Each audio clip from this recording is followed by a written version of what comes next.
Ketemu lagi dengan kami Bagong Krisno Channel. Halo para gengs, hari ini kita akan membahas terkait dengan Idul Adha yang sebentar lagi akan kita rayakan bersama-sama.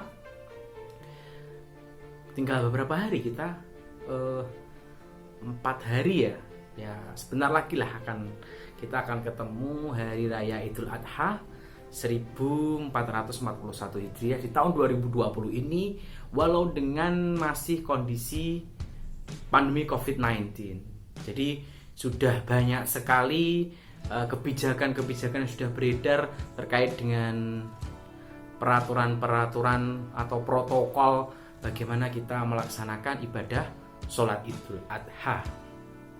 Oke, tapi kita tidak akan membahas terkait dengan protokol kesehatan COVID-19, tetapi kita di sini akan bertukar pikiran. Kita mengingatkan kembali bahwa banyak sekali sunnah-sunnah yang bisa kita amalkan, sunnah-sunnah yang baik yang kita bisa amalkan di Idul Adha besok. Oke, yang pertama adalah pasti kita akan melaksanakan puasa sunnah. Ada dua puasa sunnah, yaitu Tarwiyah dan Arafah. Hari pertama Tarwiyah, hari kedua dan itu adalah puasa Arafah. Kemudian di malam sebelum besok kita sholat Id, ini yang kedua kita disunahkan untuk mengumandangkan takbir, ya.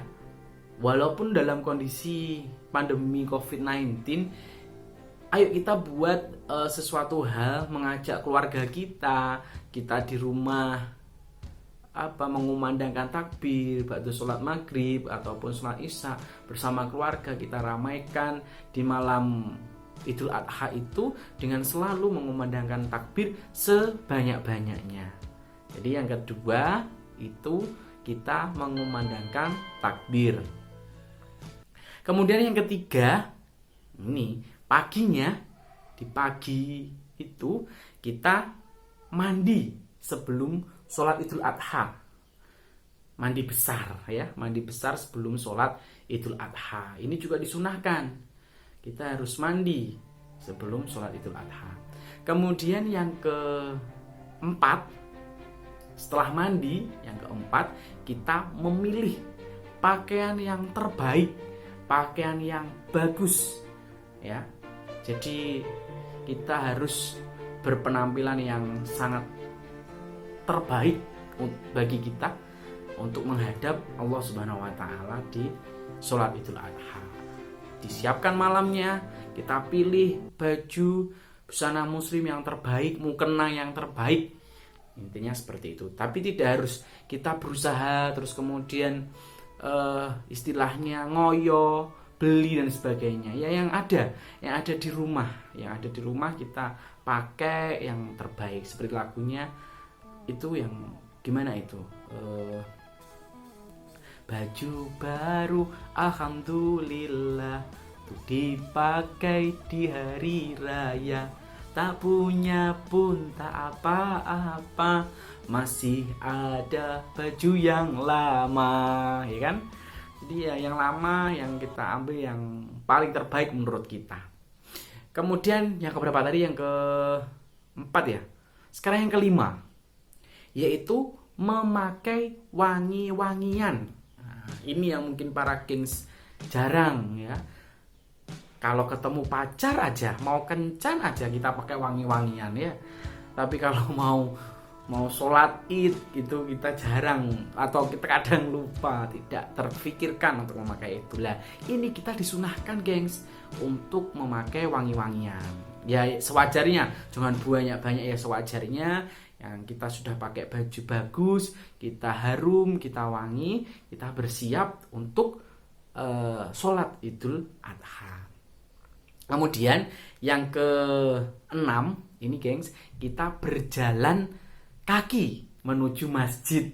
Ayo, pasti merasa capek yang kalau lokasinya jauh. Jadi tidak apa-apa walaupun nanti ini sunnah ketika mungkin karena hari ini juga sudah ada kendaraan bermotor, kemudian sepeda, itu juga mungkin akan dihitung.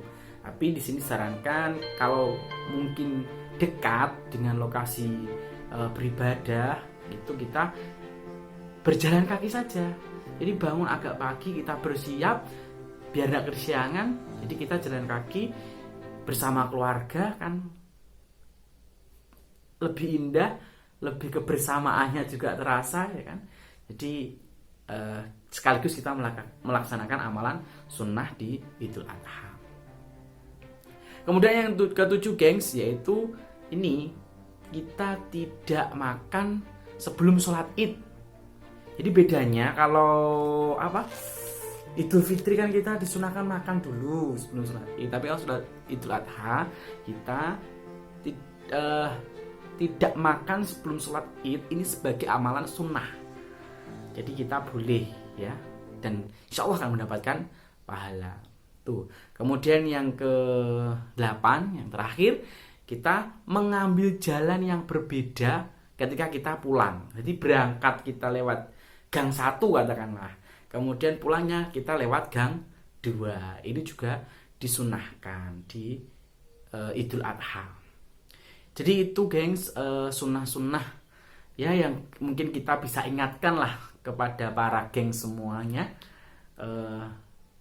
Walaupun ya di sini saya mungkin masih ada kekurangan, jadi kita saling mengingatkan saja karena ada banyak amalan-amalan sunnah yang baik di Idul Adha.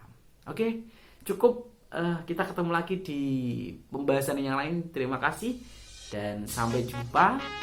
Jangan lupa like, subscribe ya, dan juga komen.